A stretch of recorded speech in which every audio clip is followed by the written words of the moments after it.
Eugene.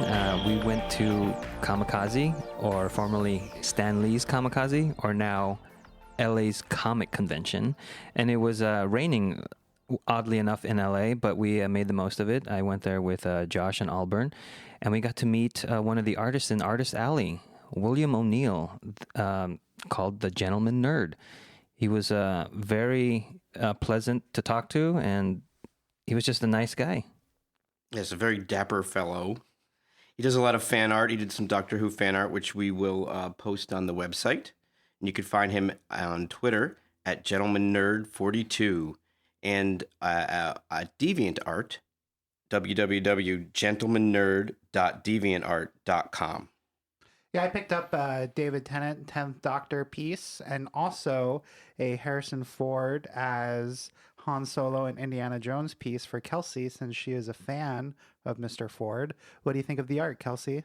I love it. I did not go to Comic-Con, LA's Comic-Con, but when I came home, there were 3 of my favorite fictional guys on the table. One of them, David Tennant as the Doctor, and the other one, is the Harrison Ford piece, as I am calling it. It's a really cool split screen of like half of it is Han Solo and the other half is Harrison Ford. That's Indiana Jones. Oh yeah, sorry, yeah. Half of it is obviously I think of these guys, both of these fictional characters, as Harrison Ford, but half of it is Han Solo and the other half is Indiana Jones. It's like a split screen. It's really cool, and we just have to figure out where to put it up in our apartment. I say the bedroom, but I think it'll probably go in the office. Like on the ceiling or on the wall? You said it, not me. Yeah, so whenever we go to comic conventions, we're always on the lookout for any Doctor Who fan art. So we'll be plugging artists as we come across them along the way. Welcome to Who Knew. We are fans of the current series of Doctor Who, and here we discuss our likes, dislikes, and insights of the modern regeneration of the show. Today's episode is The Rise of the Cybermen, Episode 5 of Season 2. The Tardis arrives on a parallel Earth where Rose discovers her father, Pete Tyler, is alive, and an old enemy of the Doctor is rebooted. This episode is written by Tom McRae, directed by Graham Harper. It first aired on the 13th of May, 2006.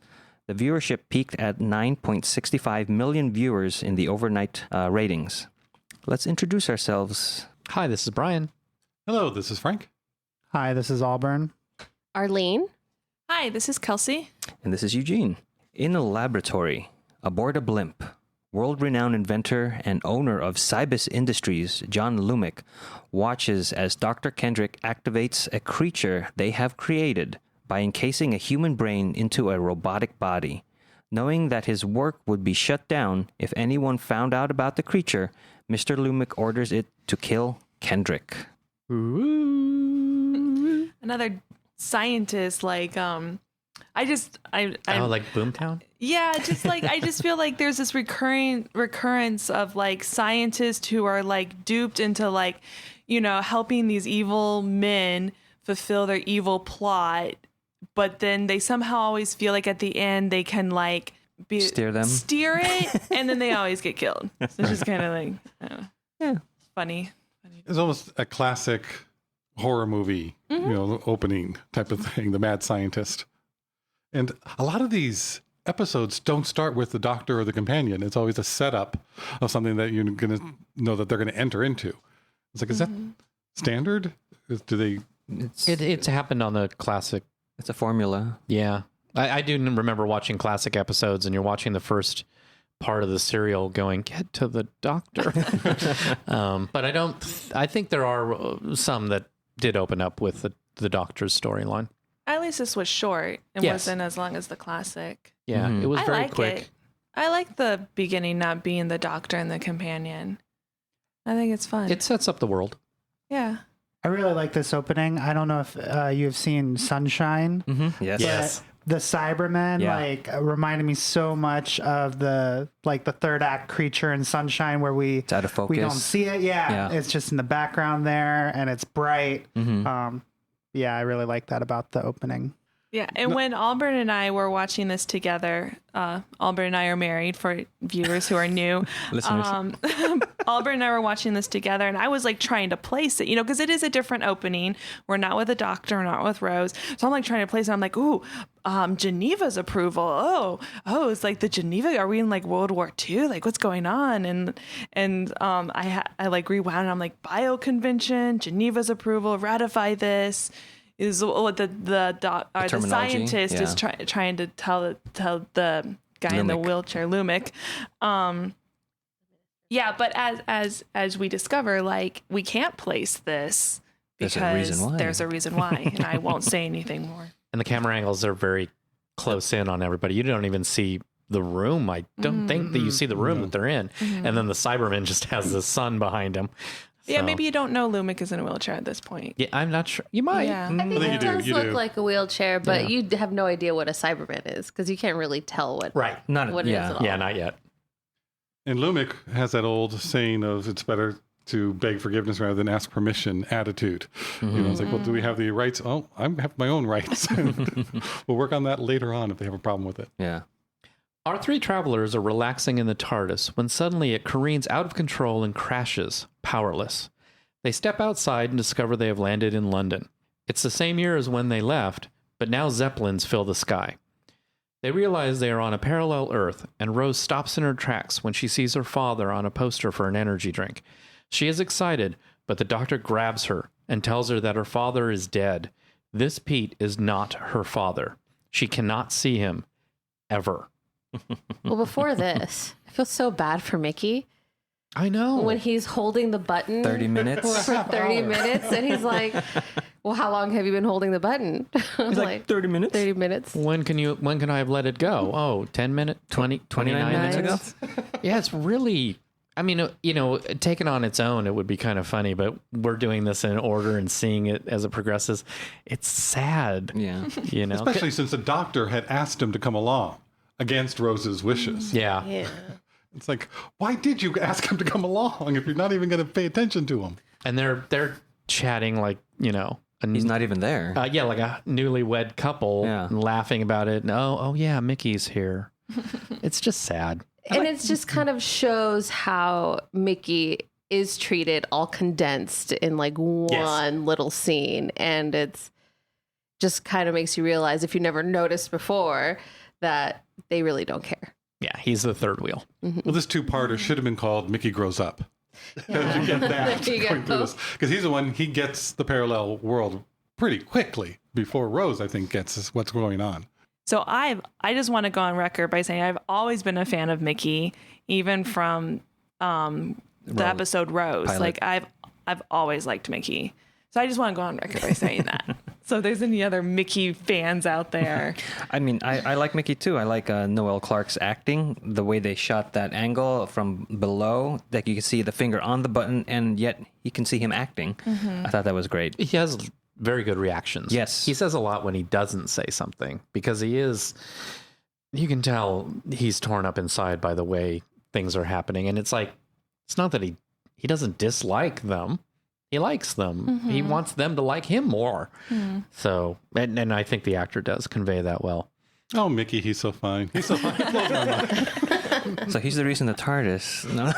Well, is he? Did holding that button, do you guys think that holding that button? I think the doctor would have said it was just a mess with him. Mess with him, I think. Yeah.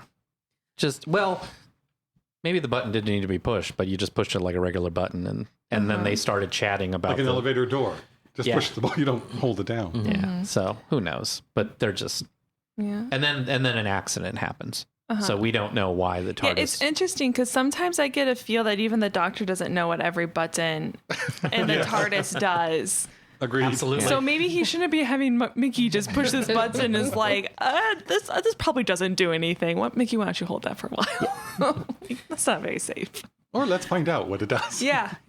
But when they do crash, do you notice that there are 6 gas masks that fall from the ceiling? That was very funny. Yes, I did. And then that'll come back later in season 4. Yes. There should have been a hologram of Eccleston appearing saying, put your own gas mask on first and then help people around you. The exits are here, and Well, just here. And I'm fantastic. Yeah, that's what makes going back and watch these episodes fun. Yeah. So if you've ever like thought like, oh, I've seen this, I don't need to go back and watch it, and it's like, no, you should, because you're gonna see the stuff that details. they put in years before the payoff, and It's also It's good to fun. go back and see things after watching later episodes. Like with where- hindsight. Well, yeah, then you can watch where the characters were. You know where they're going, maybe, where they're not going. But then and also little things that get put into episodes that you don't even think of at the time, because this is introducing the concept of the void. The Doctor thinks they've gone into the void, which is the space between the Spaces, universes.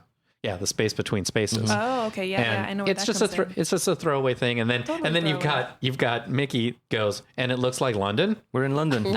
So and that's the end of the discussion. But possibly in the future, the concept of the space between spaces will come back. And Mickey gets a one-up on the Doctor. Yeah. No.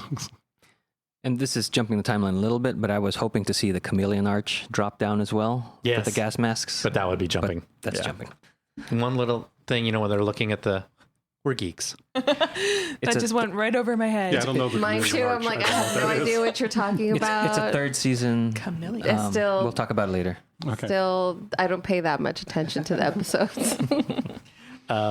One thing is I like, when you have a parallel world story and they're showing you the differences and the similarities. If you look at that shot of London and it looks just like London and all the Zeppelins are in the sky, Are you thinking what I'm thinking? I have no idea, but I'm going to say it and you're not. No, go ahead. The clock face of Big Ben is square, Yes. Ooh, not round like it is in our universe. So notice that when you watch it again. Yeah, and so and I think it's the only other difference, but it is just kind of, oh look, there's Zeppelins in the sky. Wait, the clock face is wrong, but you can How barely see it. fun. It's very tiny. So that was my moment of geek, No, thank you. That's fun. and I win. I have the same note. No, and then a question. I've just noticed that in lots of sci-fi things, when they become into a parallel universe, the Zeppelin is what represents going into a different world. Oh, Where did that start? I thought you were going to say the goatee. I think it's because it's a quick, easy touchstone.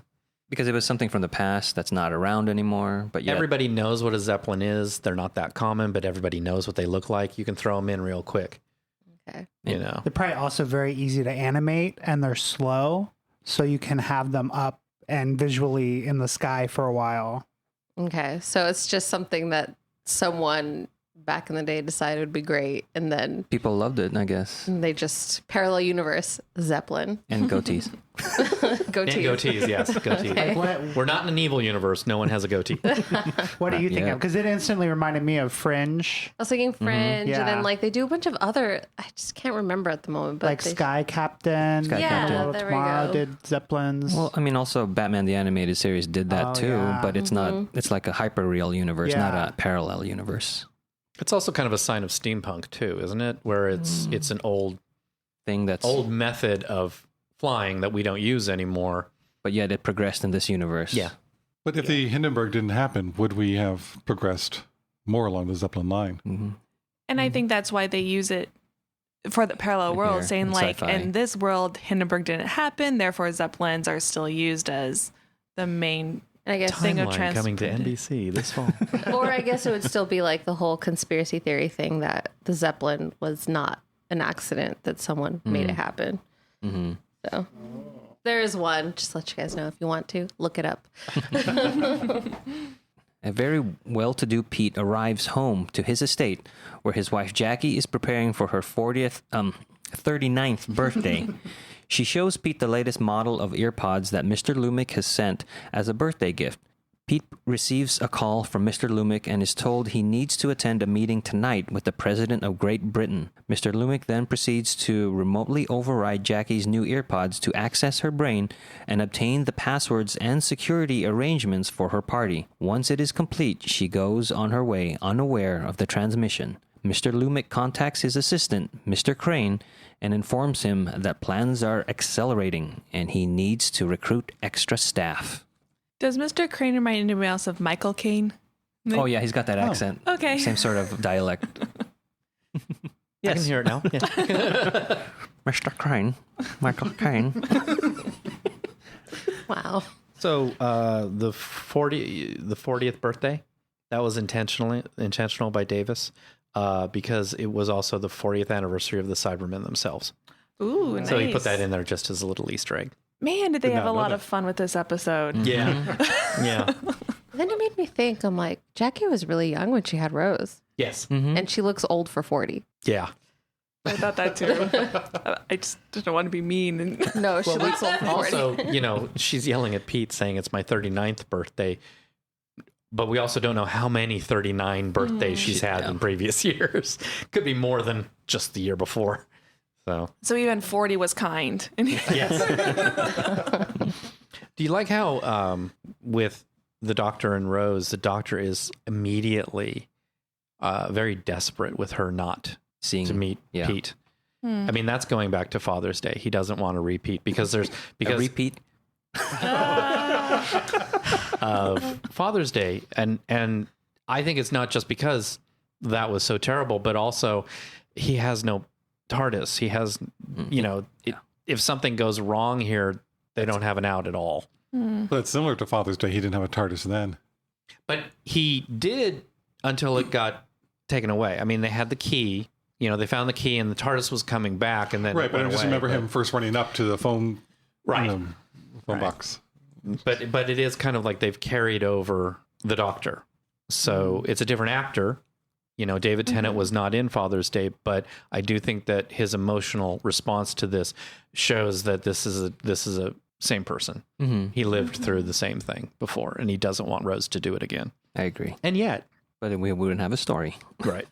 I found Pete's interaction with Lumic way too familiar, I think, for the evil genius. Like, even if Vitex was like a company that Cybus took over and Pete was like a trusted advisor, it was just a little off tonally, I think, for how evil we see Lumic to be, and even how like laid back Pete is. Although it might, like, for the character of Pete not being so surface level like Joe Schmo, like he is politicking his way to the top of this evil Regime. empire company. Yeah. But it still struck me as like, wow, that's like a phone call you would have with your mate, like, about going to your wife's birthday. But I don't know if anyone else had any. I didn't see it like that. Okay. I mean, it was his boss, but they were, Pete's very charismatic, and you can trust me on this. He works the angles, Yeah. So, I mean, Pete was familiar with him. It was like, well, this is a big party, but Lumic was the boss and said, no, you have to meet with him. You have to meet with the president, and you guys have to come here. And at that point, Pete's like, no, you're the boss. I get it. I'll kind of sneak out so Jackie doesn't know because he can't deal with her wrath, to go to the party. So I don't see it as being too chummy. It's a little more relaxed, but he's a very charismatic person. So I think he knows how to schmooze people, and that's what he does. Yeah, could you guys help me understand why Pete was invited to that meeting in the first place? Because on rewatching this, I tried to figure that out because that struck me as odd the first time I watched this, and I was like watching it, being like, okay, I gotta understand, like, why is he invited? I think and you guys are shaking your head. No idea, because this is the same thing that I have. It's explained in the next It'll be episode. answered in the second episode, but it's not very good. But it is explained in the second episode, and if you watch it again, then it kind of makes you sense. get some of the subtleties of Okay. what Pete is doing. Yes. I don't know. It's an explanation. It's a But I'm doing the same thing. Simple I'm one. questioning, why is the head of a soda pop health drink suddenly the complete confidant of this overlord Biomechanical thing? It's like there's a disconnect Yeah, that I mean, felt there. Yeah, I mean, I get that it gets us into that meeting. Yes. Yeah, but it But- doesn't make any sense. It doesn't there are make two any things sense. that shows something is going on, and that's what triggers also a little later on the doctor going, wow, Pete's really well connected. Why? What is going on? Okay. And then that part is explained in the second half. episode. Yeah. Okay. And I think it is a little flimsy. Don't get me wrong. No. But Yeah. it is explained. Yeah, it's like my For the husband setup. doesn't really watch Doctor Who like regularly, so he doesn't know like the order of things. So when he was saying it's like, so in this universe, he's the prime minister. Like to him, it just made him seem like he was more important than he really was. So didn't really connect him at all. So for a new viewer, No. Yeah. But it is subtle in that. Well, we'll get to it. We'll get to it second episode. Yeah, no, Frank, I like that. I like that it's like it's supposed to be weird. It's supposed to be odd. It's supposed to be off. Because then it triggers the doctor. It has the doctors have the same thought as we're having. It's just we're wanting to like Fast forward. We're wanting to rationalize it for. And when you talk about it more, if it was can't. in this episode, but since it's a two-parter, Yeah, we have to talk about it next Yeah. episode. right? Okay, no, I think that helped. And also, as we record this, the iPhone 7 has just been released. And the big controversy is they don't have headphone jacks anymore. Now they have these things called ear pods.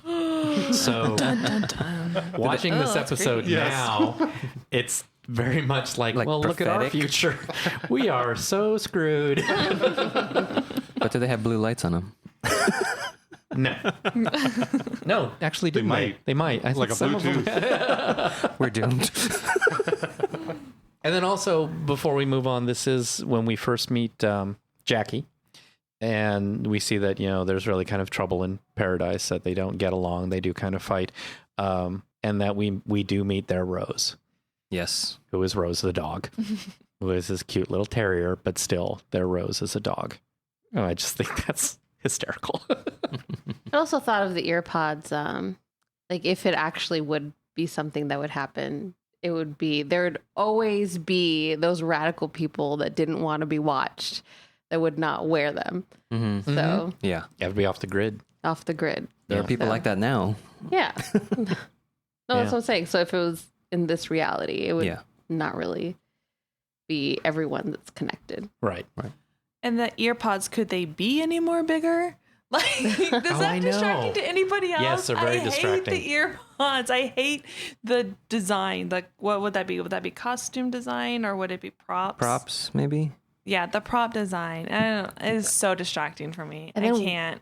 Why didn't they question that the doctor didn't have any in? Because everybody else had ear pods in, and at least Rose's hair was like covering Yeah. like her ears, but the doctor's obviously his ears aren't as big as Eccleston's, but his ears are still big, and it's like obviously he did not have any pods. But there were other people not wearing them, but I think it's more of a class distinction or economically.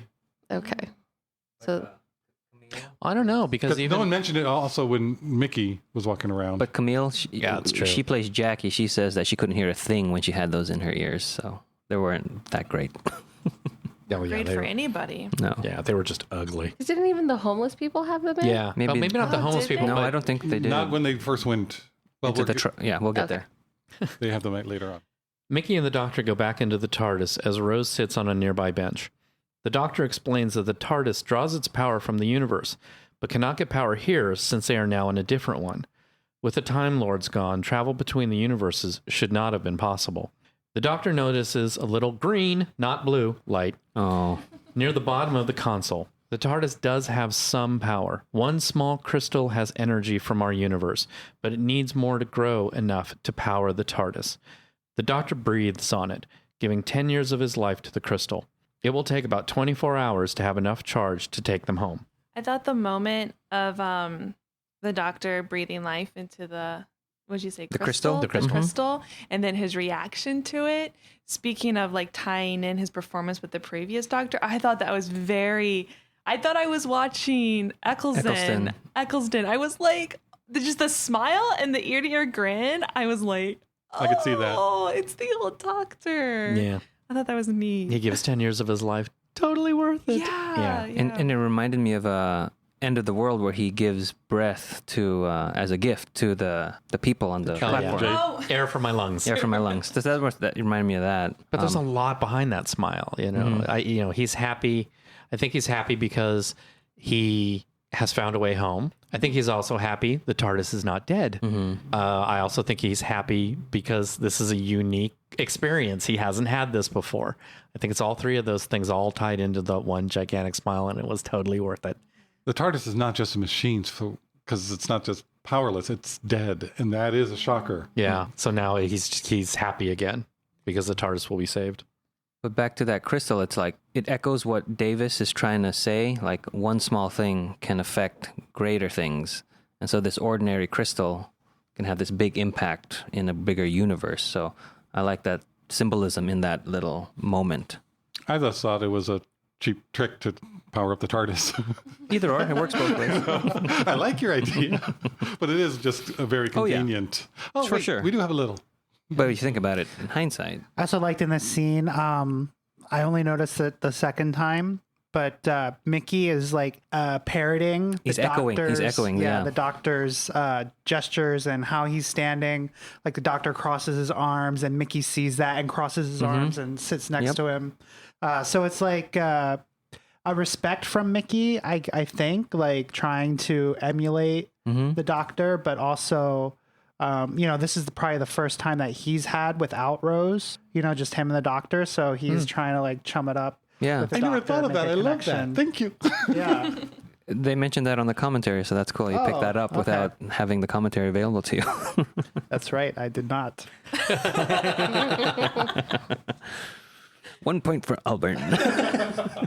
Well, we also set up kind of the end of this season. Yes. And there's a lot going on in this one scene. We'll get to that. Spoilers.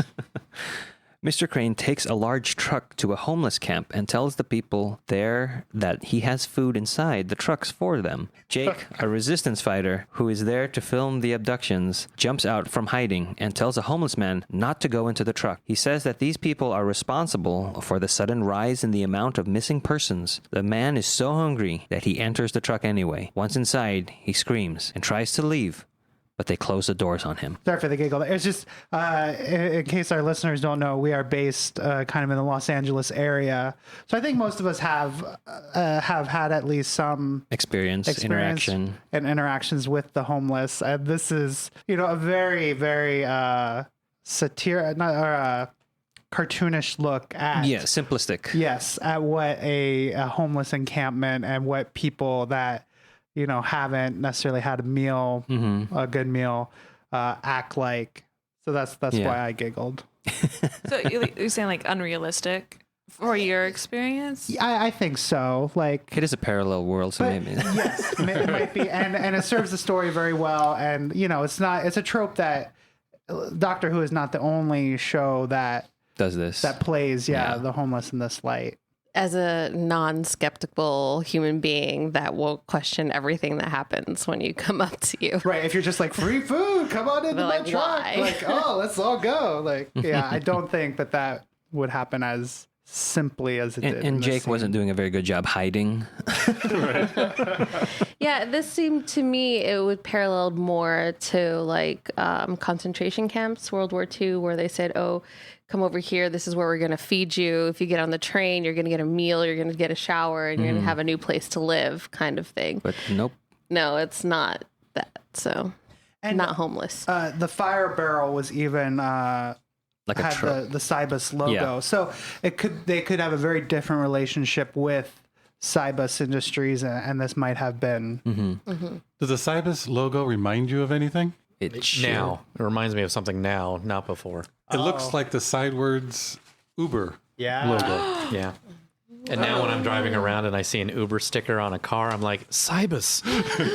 Especially if they don't stick it on correctly. They stick it a Yeah, little they bit stick it more the wrong way. It's more like this, like the power sign, and then you turn it sideways, it becomes the C. power sign on a Yes. computer or things So Yeah, but it also looks like the current Uber. icon. And it's just like, oh, wow. And then we haven't gotten to it yet, but there is that moment when Rose looks up and sees Lumix's Zeppelin arriving, and it's gigantic, and it's got the big logo on it. And this last time I started laughing. That's the biggest Uber I've ever seen. Must cost a lot. Yeah. There is a point where Mr. Crane says burgers, chips, sausage, and beer, and it reminded me of something later with the Master, but just put that in your ear. Okay. Yeah. I won't jump the timeline. So Rose uses her phone to search for Pete Tyler. She discovers that he is still married to Jackie, but they never had children. She wants to see her parents, but the doctor forbids it. She walks away, and the doctor goes after her. leaving Mickey to explore this world all alone. That's a tough scene. Oh, yeah. That's a really tough scene because, you're getting 3 people with 3 different points of view as to what's going on. And Mickey is just like, you don't care about me. And he even says, his last line, isn't it something like, oh, if I find something better? So he's already thinking, well, if this place is better than me, I'm not going to stick around with you. And he also said, you're always going to go after one of us, and it's not going to be me. Yeah. Yes. So... But the doctor was totally taken aback by this. He wasn't expecting that. He was expecting Mickey to support him. He doesn't even consider Mickey most of the time. And then, no, Mickey, support me. And he's like, no, I'm going my own direction. I'm going to look and see what this world has. Yeah, it is sad. But it's also good for Mickey to stand up to this. Absolutely. And stop just cowering and stop going along, going, no, you always pick her. She always picked you. I'm going to do what I want to do. Don't use me to try and, side with you. Mm-hmm. It's also filmed interestingly as well because, I don't know cameras that well, but I think that in this case, the cameras were very far away from the actors themselves because you can kind of see it just seems like the cameras are far away, zoomed in right on the actors, and the background is completely blurred out. You can't see the background at all. Now, I don't think they did that because they weren't filming in London, because there are other instances where you can see the background just fine. I think they were intentionally doing it to suggest this was a moment that was just them. This is the only thing to focus on, the doctor's decision of which one to go after, and Rose deciding to leave and Mickey deciding to leave. And it's a very, very powerful scene, and it really kind of depresses me when I watch it. You really get your focus on who they want you to focus on and changes, because the focus is on the doctor and even Mickey is blurry behind him, and then it switches to give you the focus, and they're forcing you. This is Mickey's spot. This is what he's talking about. Focus on that and switch back to the doctor. Rose is off on her own. So it is the way they cut it and the way that the length of the lens, blurring out the background, really is done effectively. You don't even notice it when you watch it, but you're just a lot more intimate, and something is really going to change in the scene. Rose is saying, no, I'm going off on my own. I like it. I love how they did that. Yeah, this scene for me has always been a reminder of the differences between the doctor and his companions. Like, he's more of a parent in this, or he's acting like a parent in this situation, trying to get the kids to like not run off, but they're set, like they're both going to go and explore, and they both want to explore different things. Like, they both have different things, and the doctor can't go with both of them, and neither of them are listening to him. Which is odd, not to listen to the doctor, but they are set. It's like, no, you wanted us to grow and be our own people. And I have to live with that decision. But also, if you think about it a little bit more, is this, do you think, where the doctor has to decide between Rose and Mickey? He knows that Rose is going off to do something wrong, childish, something she shouldn't do, something that could have extreme consequences. And Mickey shouldn't go off on his own either, but Mickey could be okay. There's nothing specific that Mickey could mess up. Rose is intentionally going somewhere that could really mess things up, and she should know better. So, yes, Mickey's right. The doctor would always choose to go after Rose. In this specific instance, you agree that he should go after Rose. He should go after Rose, Yeah, and that's probably why this scene never made me sad. It was it made sense to me why the doctor would go after Rose, but I can understand why Mickey wouldn't understand that, wouldn't see that at the moment, and that makes me sad. Well, because he's been treated like the spare part this whole time. Yeah. Maybe I wouldn't feel so sad if we didn't have the button scene in the beginning of this specific episode, but we've already got Mickey being treated badly. Yeah. And so now he's angry, and he's saying, you know what, I'm going to leave. Yeah, and in Mickey's mind, he's thinking, well, there's another me on this world. You didn't warn me about the other person. I have family members that passed, and you didn't care about me changing the timeline or worrying anything. So go chase her like you usually do. So it was like he was really like, I'm a person too. I have these issues. Go, I'm going to do my thing. And the interesting thing is we don't even know, and the doctor doesn't even know yet that he has these issues. Yeah. So and that gets brought up, and it really is well written. I think I say that once a podcast, but again, Mickey's just so dismissed by the doctor. That's what's really irksome, I think, to Mickey, going, you're not even considering me. And he's just so dismissive of it. Not like, oh, Mickey's going to be fine, or he's not going to do anything that's going to alter the whole world like Rose might when she meets Pete. It's just so dismissive that you're useless. Nothing you can do will change anything. Yeah. That's the attitude it seems like the Doctor has towards him, letting him press the button. It's like nothing you do makes any consequence. And that's, Mickey's had enough. And that's what I like about these two, where Mickey grows up, because no, you're not paying attention, and spells everything out for the Doctor and going, I'm not taking it. See you in a bit. Yeah. Completely agree.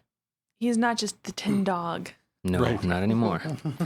And in this, I was going to say, no, go finish what you're saying. Just going to bring up on Rose's phone, as she gets the downloads, there's a commentary going on, and that mentions the Torchwood Institute. Our first mention of this episode. What you guys were talking about. Torchwood? When you guys were talking, it reminded me of the Doctor's original warning to back up a little bit, where he says to Rose that this is a parallel world, don't go anywhere. And then you see the hologram of Pete saying, trust me on this. It's almost like Pete is saying, trust the Doctor on this. Don't go and do anything. Oh, that's right. When he said, don't do it. Yeah. And it repeats. It's on a little loop. Trust me on this. And I was like, oh, that's kind of clever. Right. Yeah, the editing is very clever this episode. I also like his quick references. This parallel world is a gingerbread house. It is it's from the fairy tale. It's the enticing, come and get candy, and then once you get inside, you'll be cooked alive. You're going to be cooked alive. And so, literally, because it's one of those references where the first time you hear it, you might not think about it. And then the second time you say it, you go, why does he say gingerbread? Oh, you kind of do have to think about it for a minute or a few seconds before you finally get, oh, that's the reference he's saying. Because the first time I heard it, I thought of Christmas, and you just have the little gingerbread kind of houses. That makes no sense. The story, Frank. Okay, got it. And I think I said that with that tone. As Rose and the Doctor walk down a street, a beeping sound is heard and everyone just stops. Everyone is getting a simultaneous news download right into their heads from the Cybus earpods. Rose is able to read the download on her phone. They learn that on this world, Cybus owns nearly every company in Britain, including Pete's. Sensing something odd about Cybus, and with Pete Tyler so well connected to it, the Doctor finally agrees that they can go see him. And it's also during this scene that we do get Rose explaining Mickey's background. Yes. And it's sad. They don't say that his mom committed suicide, but they really hint that she does. It. Yeah, it's inferred. Oh, really? I missed that. Yeah. He says that Rose says that Mickey's mom just couldn't handle it. Oh, couldn't cope. Couldn't cope. So either she left or she, but there was it seemed like she committed suicide. Because then they follow it up immediately with, and Mickey's father finally just left. So if Mickey's mom had left, the wording would have been different. And so it just, to me, I read it as Mickey's mom killed herself, his dad left, and he was raised by his grandmother, whom he loved and loved him, and then she was killed prematurely. Fell down the stairs. Yeah. Because of something he didn't fix. And it's really sad. Which we learned in the next scene. Because Rose doesn't know that. Yeah. No. That's something that Mickey's been carrying around with him for years. And that's the sad, that's what I think is the touching, sad part. Yes. Yeah. And I love how the Doctor's like, well, I didn't know. And Rose said, you never asked. And he didn't. He didn't even think to ask. Yeah. And that also explains Mickey's personality, like why he's always seeking for approval and following people around saying, I want to be your friend, or I will wait for you, because he's never had anyone be consistently there. And he's probably been waiting for his dad or anyone to come back and be there for him. So, and he won't let go of Rose because he won't lose another again. person. Yeah. We went back and we looked over Father's Day, because there was that one scene where Mickey was on the swing set and being pushed by a woman, and we couldn't figure out, because they didn't really focus on that, because last season they didn't set all this up, but couldn't tell if it was his mother or was it his grandmother. It's like, it could be either. Yeah. So we just want to see the consistency of that. And then even in the pilot episode, Rose mentions, now I have to tell Mickey's mom that, because he was the plastic head. Oh, really? That was an oops. So that's an oops. Yeah, so they retconned it for this to be the grandmother. But that makes me think she didn't commit suicide. something else happened. Maybe she couldn't cope, and she just. No, I think it's just they, whatever. Yeah. you know, They fleshed out his character. Yeah. Yeah. There we go. They did. That was a high five for those of you who can't tell. Yes, but my geek brain is going rationalize it. It's just an oops. I'll figure it out. Next. Yeah. I'll figure it out. Yeah. Before we move on, I wanted to, something funny happened just today on our way to this podcast that I think ties in with what Brian mentioned earlier about the iPhone 7 and how we're there's a lot of stuff in our now that is mirroring this episode. We were shopping, and I have a Fitbit Alta where I get text messages. And I got a text message, and I stopped. I was like in the middle store walking. I stopped. I looked at my watch to see what the text message was. And then I realized that I just stopped in the middle of the walkway. I'm right dead sitting in the walkway. Someone could have run into me if they were walking close enough behind me. And I was just like,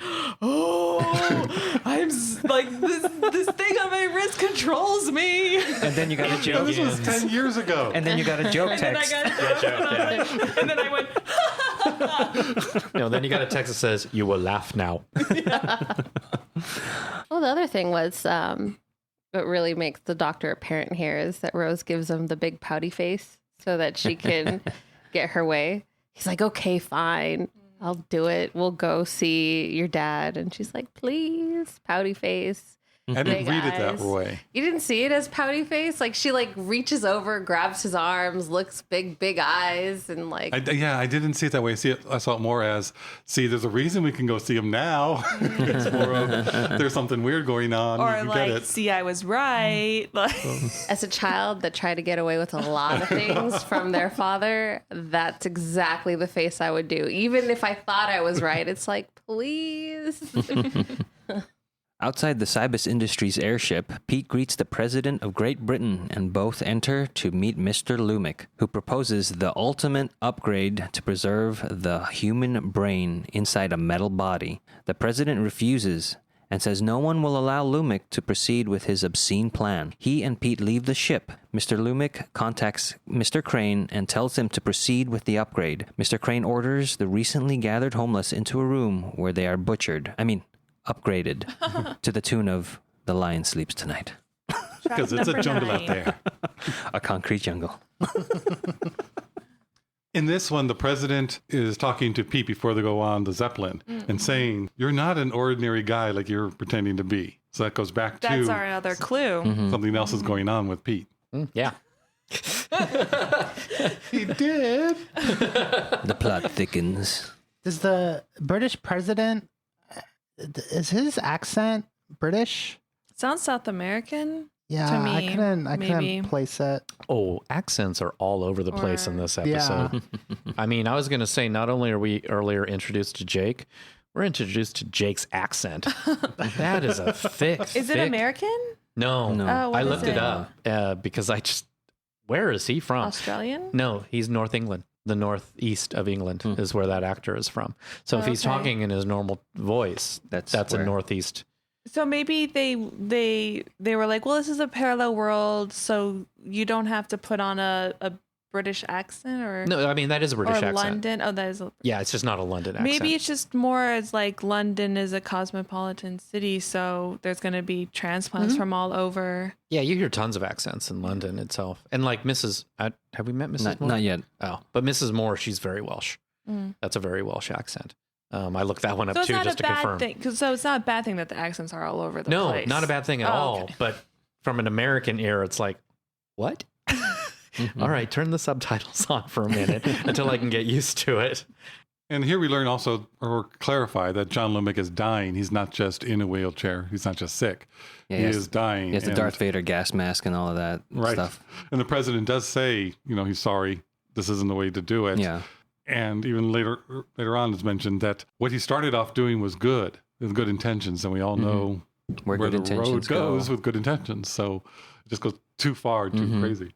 And this is where the homeless get their ear pods because they have them now because they're being controlled. Yeah. But they didn't have them before, right? No, I don't think so. no. I don't I think think they were did. new. No. I was just wondering, for those that might have listened to the commentary, is there a reason for the song Like other than juxtaposition? I think of that's the horror only and- reason for that. Okay. They already paid for the rights for it and something else. They had to use it. I don't know. I don't know. No. Yeah, I was wondering that too. They don't mention it. And it's also the second Lion King reference of the season. I mean, they use that in Lion King, and also Tenet in Christmas Invasion does a quote from the Lion King. So somebody really likes the Lion King on season 2. Or it's because it's still a children's show and you don't want to hear all the screaming. Oh, you could hear the screaming. Yeah. But, at least it hides it a little bit better. That's true. That's true. The kids are focusing on the It's songs. a song. Oh, Simba. Yeah. Timon. It could have been Small World. Oh, no, not anything. Oh, no, anything but that. Mickey discovers that on this world, his grandmother is still alive and that he is named Ricky. She was worried about him because of all the people that have been disappearing. Suddenly, a van arrives and snatches Mickey from the street. Jake is inside the van and he reminds Mickey, that they cannot contact family because it puts them in too much danger. It turns out that his doppelganger Ricky is the #1 most wanted man in London. They take him back to their headquarters, where they also find the real Ricky. Just another, something's going on, and these people are trying to figure out what it is. Yeah, they're setting it all up for the second episode. At the scene with his grandma. Oh, Oh, it's so great. Sad. Yeah. It's so great. Even when she's hitting him, it's like, Yeah. yeah, hit him. That's just, that's, Also, Slap him. and, they don't have a lot of money, but she's wearing earpods. Yeah. So that was something that I wanted to bring up. The homeless don't have the earpods, but even people on Let's say middle class? lower. I mean, I hate saying Middle, lower lower. class. Yeah, but And she's also elderly. She still has AirPods. Everybody, except for, That's a lot of people. It's still going to be a good percentage, yeah. of people who don't. I mean, people don't have the iPhone watch, and that was really big for a bit, then starting to subside. But this is the next new thing, and if it works well, it'll grow. So I think majority of people have them, but there's still a good portion of the city that doesn't. Mm-hmm. They're the lucky ones, as we'll find out. Or unlucky. No, the ones who don't have them. Oh, don't have them. Gotcha. The lucky ones. They just Yeah. don't know it yet. Right. Mr. Crane loads the new upgrades into trucks and sends them to the Tyler party. Meanwhile, Ricky, Jake, and another resistance fighter, Mrs. Moore, scan and question Mickey. They also monitor Lumic's company and see that the trucks are being moved. Now is their chance to find out what Cybus is doing and bring down Lumic. They believe that Mickey is Ricky's brother and take him along. That's a good scene for Mickey fans like me when Mickey's tied up to the chair. Yeah. Yes. Being shirtless. questioned. Yes, it is. Mickey, looking good, Mickey. And then there's 2 Mickeys. Yeah. The one shirtless does look better, though. For sure. You're looking at London's Most Wanted. I'm bad at accents. That's never stopped me. We know. We get a little more information that they are a group called the Preachers. Yes. Because they preach the gospel of truth, that the earpods are wrong, something's going on. They find out that they're being supplied with information from Gemini, whoever that is. They find out to monitor the trucks. Because they said, the information Gemini But gave us. is that important to us? Like, is that a reference to... Just putting it out there too. Oh, okay. Put it Just in in your case. ear, like a little ear pod, and just So see it if is it grows. important. It is important. Yeah. Spoilers. Maybe. But it is something that's so quickly said, you wouldn't hear it usually. Mickey with his shirt off. Mickey with his shirt I know off. that. I don't know anything in this scene except Mickey with his shirt off. Same. And props to Noel Clark. Noel Clark. Noel Clark on, making those 2 characters Different. very different, but still like kind of similar. But Ricky just scowled too much. I mean, Yeah. it was a little overdone for me. But he's London's Most Wanted. The Doctor and Rose use the psychic paper to join the wait staff at Jackie's birthday party. They can mingle without being noticed. And I love the Doctor on that one. Well, if you want to know what's really going on, be part of the kitchen. No, staff. that makes me laugh every time when she's like, psychic paper. And then you cut to her just like this looking, she's like, oh. And I just laugh and I'm like, I love this episode. Rose is a dog. Rose is a server. Like, she is just not having a good time this episode. And then the whole Lucy. Who's Lucy? What are you talking? It's like how the doctor gets all this information and she's just pouting the whole time for what she has to do. Wait a minute, who's Lucy? Yeah, she's instantly jealous at that. And it's funny, watching this again, now I think of you guys with oh, sure, Rose is jealous. I do like how she does do a thing going, we have the psychic paper. We could have been nobility. We could have been Sir Doctor and Dame Rose. And it's like, oh, yeah, they are Sir Doctor and Dame Rose from Victorian times. I mean, they legitimately are. I've forgotten that. I love how Rose found out that she is the dog. She's. I love how the doctor laughed. Yes. It was like, oh. Yes. Makes the rest of us feel better for also laughing at the earlier scene when we find out that Rose is a dog. Yeah. Okay. But it kind of puts her in Mickey's realm now. He's the tin dog and she's the dog. And I like the editing on that. The editor was good where he just cuts it. It wasn't too long of a laugh. It wasn't too short of a laugh. And he was still in the middle of it when they cut away. Yes. That's what I said. The editing is good in this episode. The doctor searches for information about Cybus on a computer and discovers that they are creating Cybermen and goes to find Rose. Rose sees the armored army approaching and goes to find the doctor. Together, they witness the Cybermen crash Jackie's party and inform the guests that they will all receive the same upgrade. The ultimate upgrade. Interesting. Sorry, I just but before we see the Cybermen crash the party, we see Rose doing what we all like to talk about her doing, where she's finding someone to connect with in this strange, different world. It just this time it's her dad, so it's like even more layered and it goes well, like it goes well, even though she finds some not so happy information from him that her and things him aren't and Jackie, perfect in the Tyler's world. And she kind of assumed it was earlier. She was like, because they got everything they wanted. They have their money. They're still married. They just don't have me. And I think she's like, they have everything they wanted except me. Yeah. And she's like, oh, well, whatever. But it's like, and now she sees, no, they're not happy. Yeah. So. Yeah. And then she goes and she does the same thing with her mom. And it's going somewhat well until she tries to help, and then it does. And she really does cross a line where she feels an intimacy with Jackie that isn't there. Yeah, and so Jackie is reacting really harshly, but it is kind of like, who is a stranger? Who are you? Yeah. The stranger is telling me how to do my marriage? No, go away. Yeah, so, but it also makes Pete a little bit more special, which gets paid off, I think, later, at least for the viewers. Like, I almost, in watching these with the hindsight of the episode after this and further in the season, it's almost like they're trying to make the audience member connect more with Pete and not as much with Jackie, or at least this parallel universe Jackie and this parallel universe Pete. Like, we should like Pete more, I feel, than Jackie. But Jackie, we know Jackie. We've seen her in several episodes. And how long did it take her for her to like the doctor? That's her personality. Yeah. She doesn't like people right off the bat. So. And in this world, that Jackie would be worse because that Jackie has money and can push people around because she has money. And she doesn't have Rose. She doesn't have her daughter. Right. She doesn't have a calming which we talked about Rose she does have Rose. Yes. Rose being Jackie's anchor. Yes. And she doesn't. She has no anchor in this world. So again, it's kind of sad. I do like how in the Pete conversation, there is that moment again where Pete's like, why am I telling you this? Why do I trust you? Why do I feel like I can speak to you? And again, it goes back to that Father's Day moment where it's like, it's your daughter, and just on some level, even though it makes no sense, you just know your daughter. It does mimic Father's Day very much that they get along, and her and Jackie don't are fighting.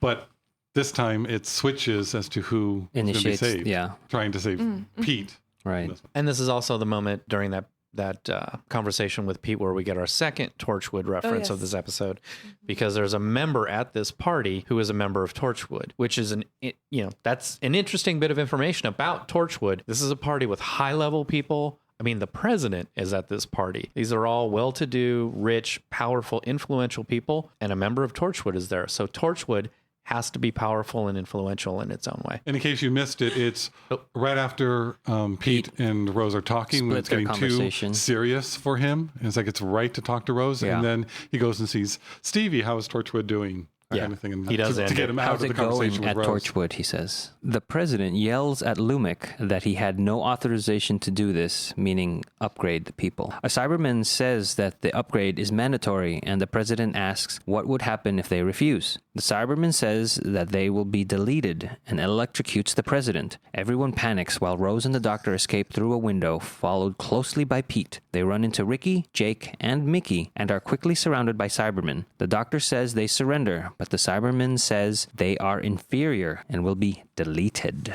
And the reveal of the Cybermen is so good. I didn't know who Cybermen were. And like watching it a second time, I just have chills where the doctor's like, Cybers, at the same time as Rose is seeing it, and they meet and they see together and then they run. And yeah. And the such a good reveal. Producers on this show sure love their broken glass. People are always just slamming through glass. It's like, we couldn't do it on the classic show, so we're going to do it all the time now. But the director, Graham Harper, definitely wanted to do that reveal and show the Cybermen as little as possible until the very end to making that reveal impactful. It was. But that always gets me. Why do they put it in the title of the episode? Why not put Age of Steel? Right. As that episode, and then Rise of Cybermen as the second one. That would have. They've done that before in other with Dalek. episodes. They did it in Dalek. Why they give it away in the title? Go ahead. And Eugene has ruined the ending cliffhanger of this episode for me forever now. Oh. Because that last shot where the Cyberman is saying, you will be deleted. I watched it this last time and went, oh dear God, their mouth lights are blue LEDs. Oh. You're welcome. Well, even the ear pods had the blue LEDs. So it's just you. a sign showing that everything that's evil or does bad things are Is blue. blue. And like you said before, alien tech is blue. Alien tech is Alien blue. tech. Except for the Tardis, which is a green light. And then it makes Which you means sad. it's good. But it's blue. The TARDIS is blue. So the outside is evil and the inside is good. Because it's bigger on the inside. Well, you haven't ruined the cliffhanger for me. I love this cliffhanger. I think this is the best two-parter cliffhanger in the series so far. It's This so is a fun good. episode. Very fun. And since we started doing the podcast, it's kind of changed the way I watch episodes now. And so I was looking forward to this one because I like these two episodes. And I was looking forward to it as really fun. Okay, this is a great little, lots of running, escaping, good adventure. And then I was watching it again going, there's a lot of deep stuff in this episode. A lot of really, Mickey's backstory, the way Mickey's treated. Pete and Jackie are fighting. There's a lot of heavier things in this episode than I was expecting, and it's all really good. That's interesting. I was not looking forward to rewatching, but watching it, I'm like, this is a cool episode. I like this episode now. I would have didn't Bad Wolf, know. I think, for me, As a the better best cliffhanger.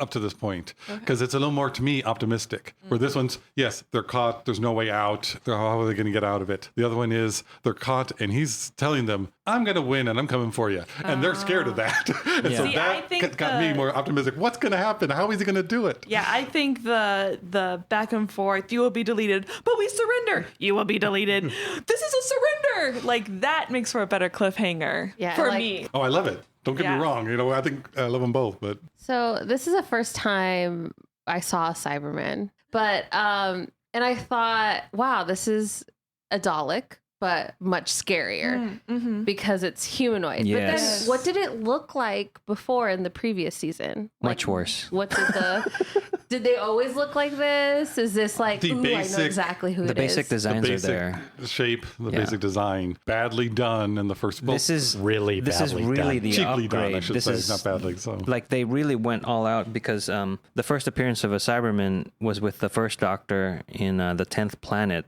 And so this really marks the 40th anniversary of that. And they went with the Art Deco look rather than like a man in a suit, like a silvery suit. metallic man with a kind of sock over his Like head the that had Tin metal Man? attached Yeah, to like it. the Tin Man, but like much worse. With a sock Yeah. over his head. But they The kept original Cyberman had a sock over. It would take like a cap Yeah. that you pull all the way Like down a over your head stocking. and then stick metal parts on it. So the outline and silhouette's the same, but Yeah, they actually did say they put a stocking cap over the And they actor's cut out head, the and then they eyes. cut the eyes out.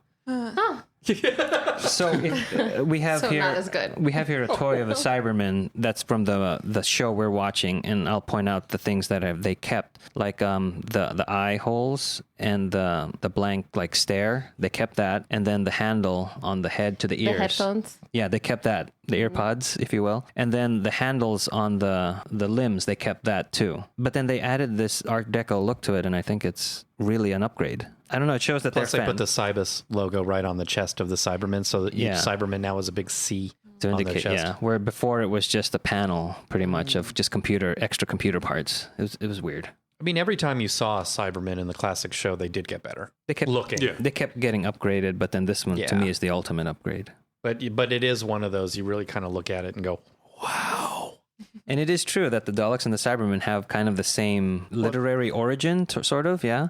The delete, exterminate. I mean, It's it was similar. very similar. But yet nobody bats an eye that these are two separate things in the Doctor Who universe. But Frank, you have a good way of describing the differences between them.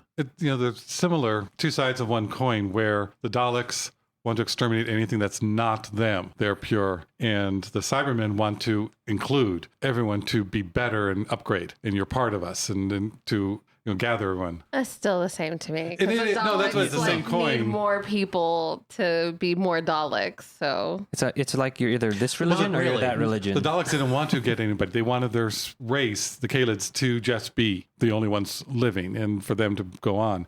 And that's why sometime in the parting of the ways, and the Daleks hated being part human. Not pure. They hated themselves that for that. wasn't They didn't their want to plan. be human. They didn't want to Yeah. incorporate anything else. I can totally understand how a person just watching the new series would feel that the Daleks use human bits to make more Daleks, because they keep referencing that over and over again.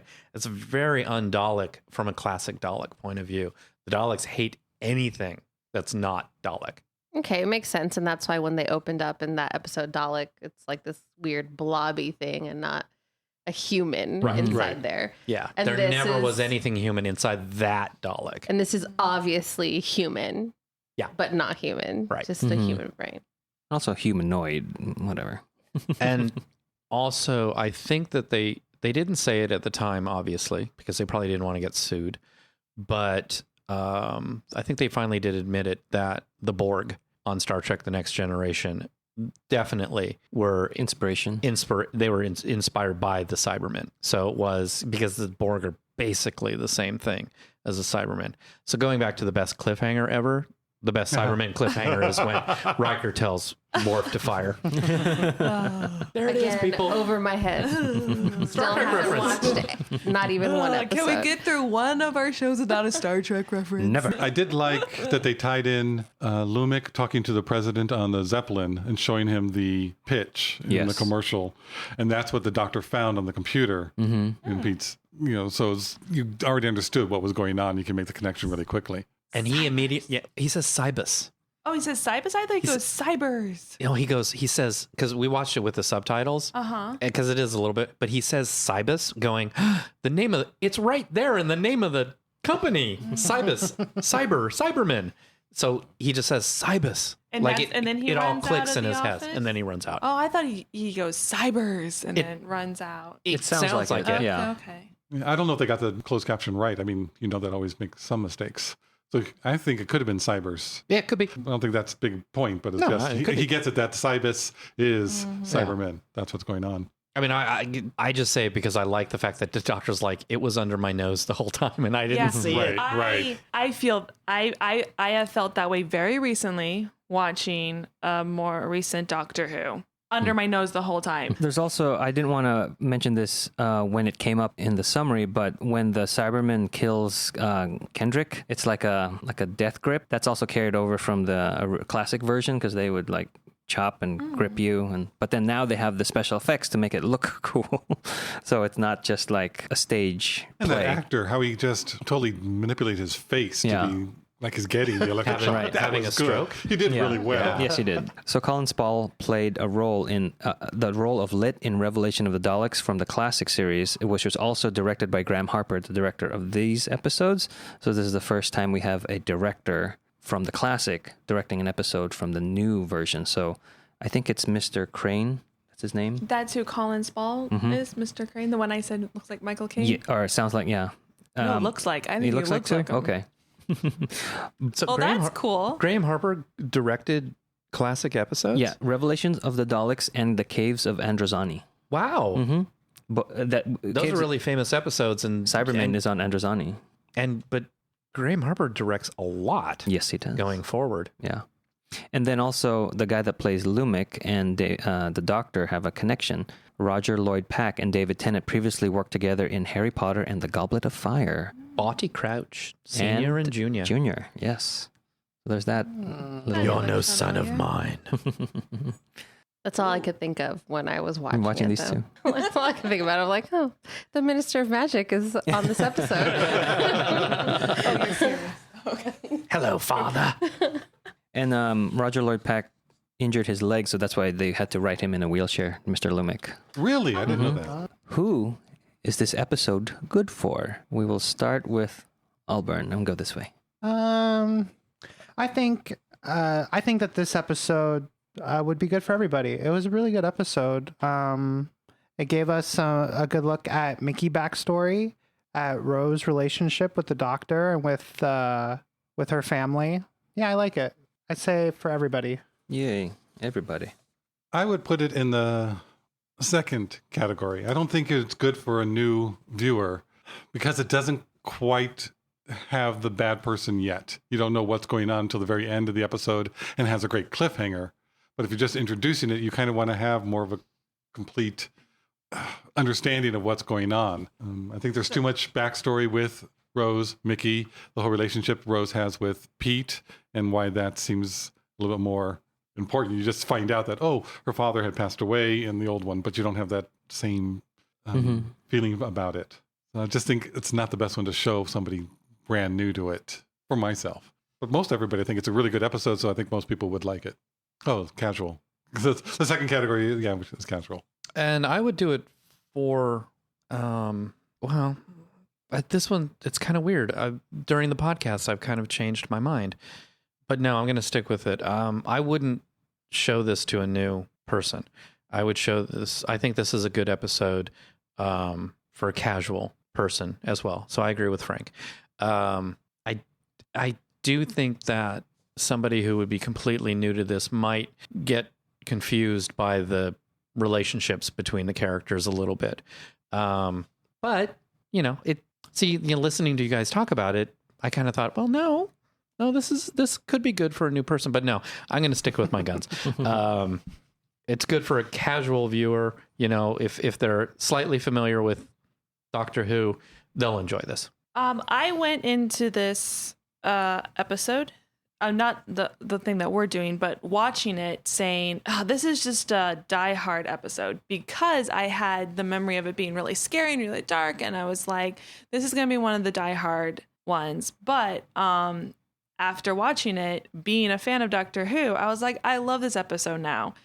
So I'm going to say that this is good for the category number 3 for fans and diehards. I don't want to say casual, just because as a casual viewer back in the day watching this, I didn't like this episode. It was just too dark, too scary. But now as a fan, I'm like, this is a fan favorite of mine now. And that's pretty cool, because I went in thinking it was going to be a Die Hard, but I'm going to say category 3, fan. Sounds like an earthquake for a tornado.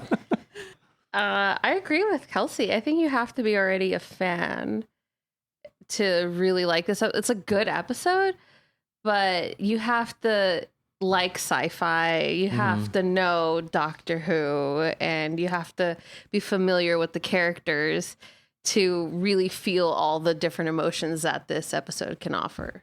So just a new viewer would be like, this what means is this? what? Right. So for me, having watched this now with all this information, and then having watching classic episodes, this episode holds much more weight to me because of the stuff I've seen before, and I kind of geek out and nerd out at how upgraded and better the Cybermen are.